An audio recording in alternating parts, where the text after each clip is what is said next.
I got the Meta glasses. Look how cool they are. I like them. I've been playing them with them a little bit, and I really, really enjoy them. Um, but yeah, I wanted to talk about something, and yeah, because I was thinking like this morning a little bit about how there seems to be like this whole idea that nations are bad and borders are constructs, and I don't know. I just think that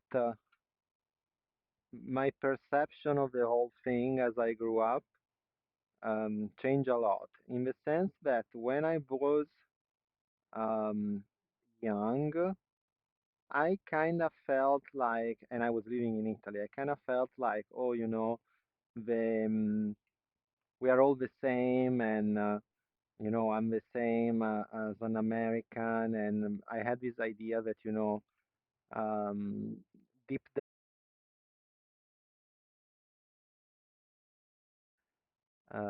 and you do it like the right way, you follow the steps, and you actually try to assimilate, then I think that you can definitely do it. But I think that now there is the idea that people should adapt to your way of thinking or your way of living when you go in another place, right? Which doesn't make any sense because if you are Italian and you move to America, you might want to assimilate the things that the American do, right? As opposed then try to make America Italy, because America is America and Italy is Italy, right? So I make an example. When I first moved, um, I moved and I met other people who just moved from Italy, and they were complaining the whole time about like, oh, the coffee sucks and this other thing sucks, and I was kind of like amused by it because they like, why the heck would you expect, I don't know, coffee or pasta or whatever to be the same in America as is in Italy? Like, it doesn't make any sense, right? Of course, they're going to have their own way of doing things.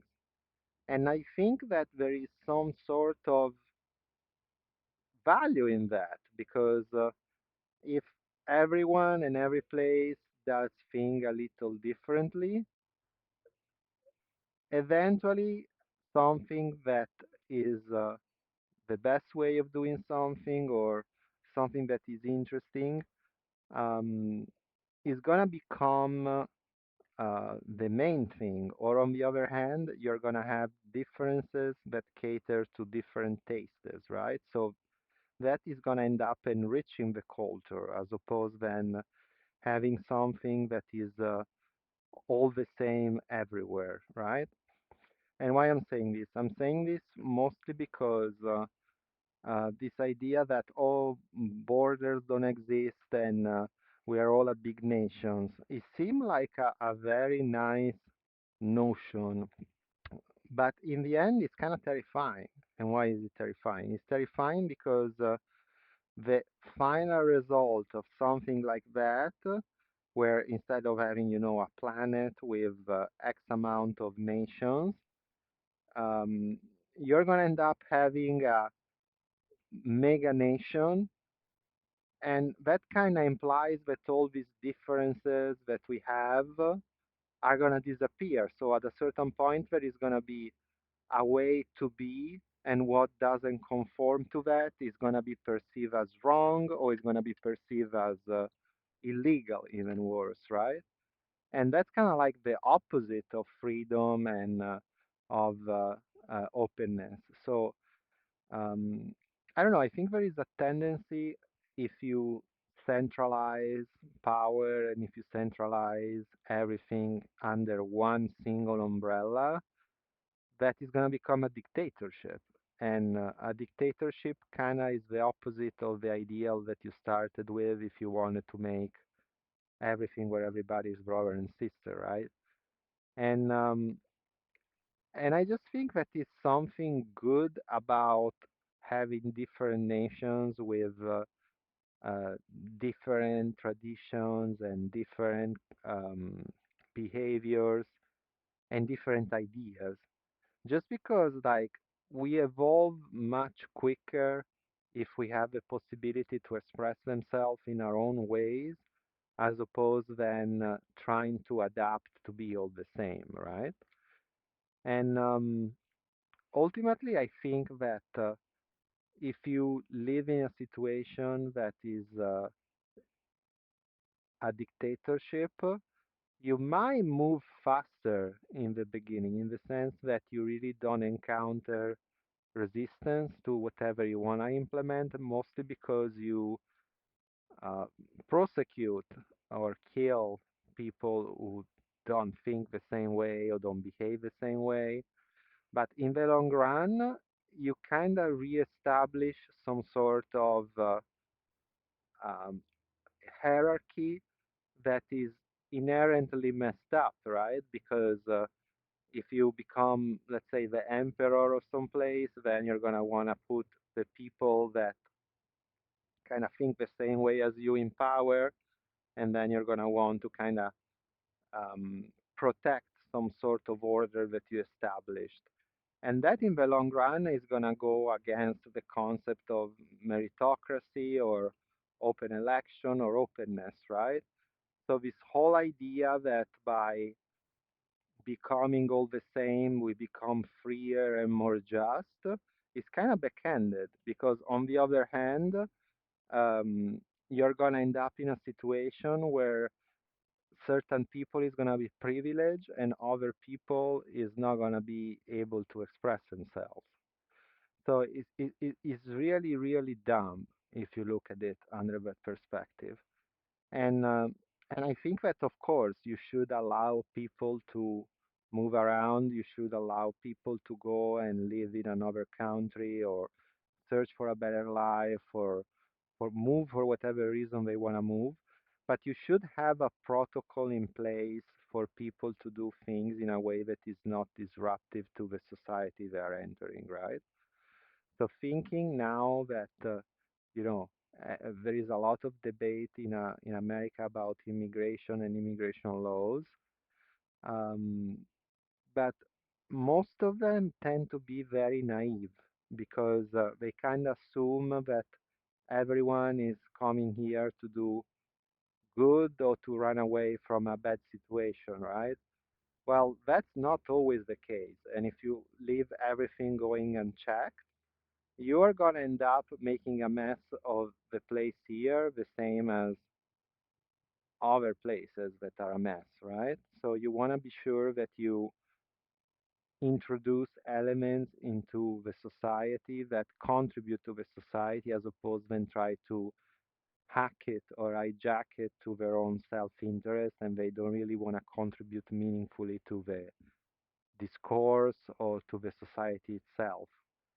So a big danger right now in general is this idea of almost suicidal empathy that we have where you know everybody should be allowed to do things the way they want, but it kind of ends up taking away from the core of what that nation is and the core of how things are done in that place.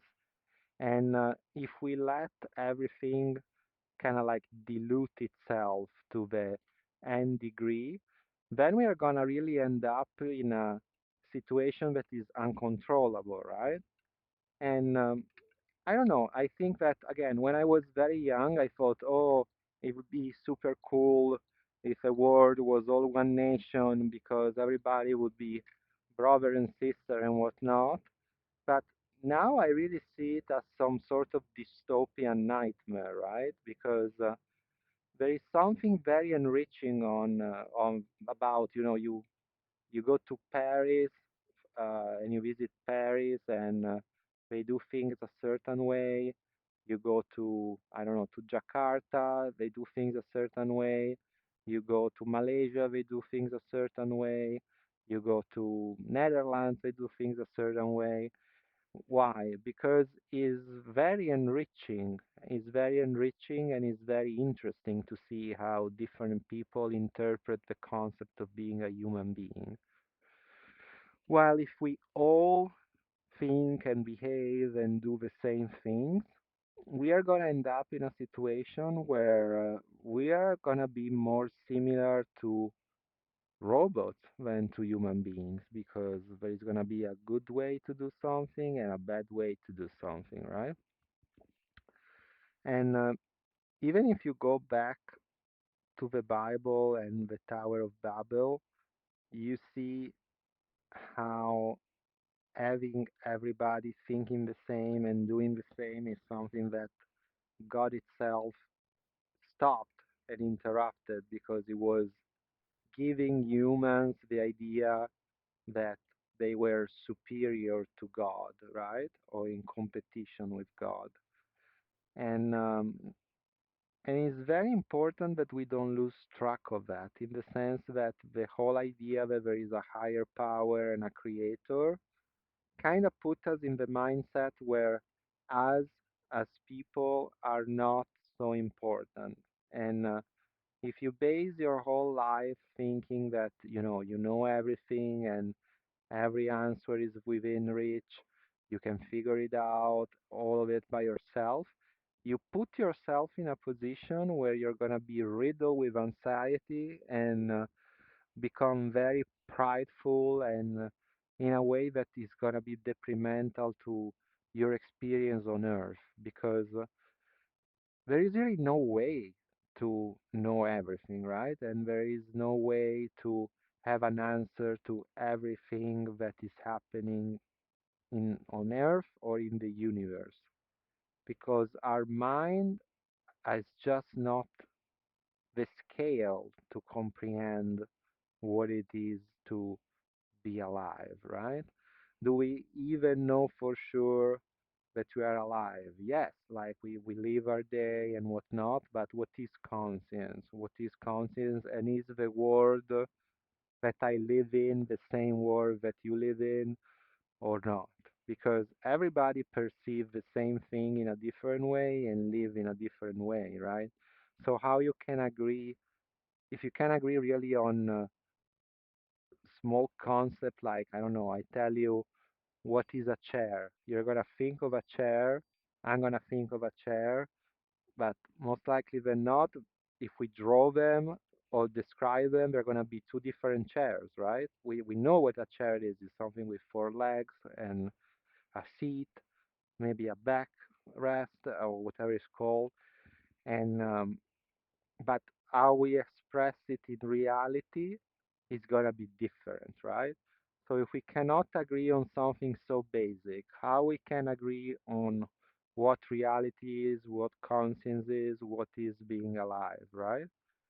So if you think in a mindset that is globalist and you think that we are all the same, you're kind of missing on that because it's going to end up being something that is like some sort of mm, nightmare dictatorship where there is one way of doing something and everything else is wrong, or one way of interpreting what is to be a human being, right? Well, it's nice having so many different things. It's nice having so many different cultures. Why? Because if you, for example, when I came from Italy, I was a lot like, oh, let's just enjoy life, let's just, sit around and eat, and that's kind of like our, we know how to live well, right? But I got really fascinated by the American way of doing things, where you are able to get so much done because you're more efficient and you're more in control of your emotions. But you still care about other people, right? But you move around the world in a more productive way, in a less emotional way, a more structured way, if you want, right? So why decide that one is right and the other one is wrong? and why I say that. I say that because I passed through my 20s and my 30s where I was working, I don't know, 80 hours a week because I arrived here and I was like, oh, I want to work a lot. And now that I'm older, I step back and I kind of took a moment and I'm like, wait, if I keep doing it this way, I'm gonna end up being on my deathbed and realizing that I didn't really enjoy anything, right? So what you wanna do? Is this guy's car broken or what is it doing? Um, I realized that I wasn't really um, living life and enjoying life because I was working too much, right? So in a way, I went back to some sort of interpretation of a life that is akin to an Italian or an European point of view, but I now take from that something different because I look at it through the lens of somebody who lived in the United States for almost 20 years, right? So where is the key? The key is in taking a little bit from each situation and being open, not into deciding that something is best or is the way to do something, right? So uh, it's interesting stuff to think about. It's interesting stuff to think about, and is a little bit the whole conundrum of what is best, right? And what is best? Nothing is really best because each situation and each environment has pros and cons, and this status of constant competition that we have between ideas and this ideological battlefield that we live in is what ultimately makes the world such an interesting place, right? Because a cool way of living or a cool idea can come from anywhere. But if we limit ourselves to become this sort of planet state where everything is the same, we are gonna eventually lose that, right? And I don't know. I think that there is a, as is normal with technology and innovation, there is this idea that eventually we will get to a little bit more far from what is the ape that we started from, and and I think it's important that we do it in a way where we don't just renounce completely what it is a human being, right? Because if you think about like the whole idea that um, like now sexes are interchangeable and a man can be a woman and a woman can be a man and I think that the ultimate result of that is that eventually when technology is going to allow, because it's going to happen at some point, that we are going to be able to reproduce without even having sex, right? We are going to end up in a situation where we are going to negate what it means to be a human being and what it means to be a human being in the sense of what it means to be um, like we are going to be grown in a lab, right? And we don't want to be grown in a lab. We want to be we are going to lose the idea and the essence of what we are, right? Which is human beings. So it's very hard to fully understand how a world like that could look like. But I know that there is a danger that we are going to end up in some sort of dystopia where we are going to be lab grown and we're going to be wearing the same thing and we are going to have like I don't know, a number for a name, and we are gonna lose the complete essence of what is a human being. And I don't think that that's the design of God or the design of creation, right? we should incorporate these things that are part of ourselves and development, but in a way that allow us to become better version of ourselves, not to negate entirely who we are or change us as a species. Like I think there are ways where we can, incorporate AI, incorporate technology, while still retaining the core of who we are as human beings, right? Then, if you think that at some point we are gonna start to incorporate into ourselves things like devices or sort of become almost like biomechanical in a way, right? Um, we are gonna be able to evolve and to become more efficient and faster and stronger.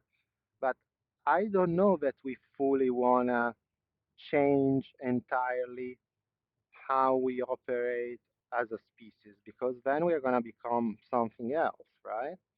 And if we become something else, maybe not necessarily it's going to be something that is good for us or that it gives us any sort of enjoyment or um, discovery that is um, acceptable in any way for where we want to go. So it's definitely a interesting time, and I think that even the concept of AI is something that we should see as something of service to us, as opposed to something that is going to dictate how we should live, right?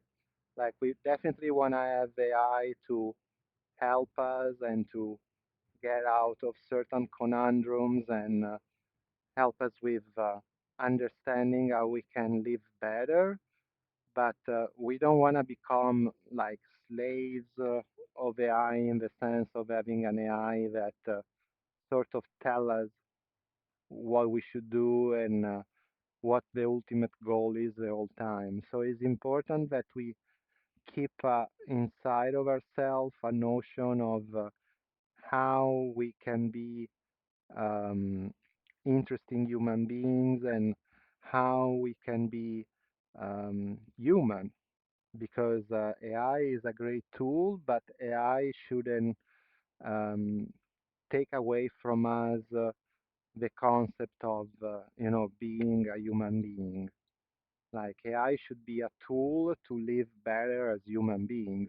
We shouldn't become AI fodder, let's say. Like, there is a cool sentence that says the human beings are the sex organs of machines. And I think there is something in that, that there is a danger that eventually we will end up in a situation where we are going to be secondary to whatever machine is going to be in charge.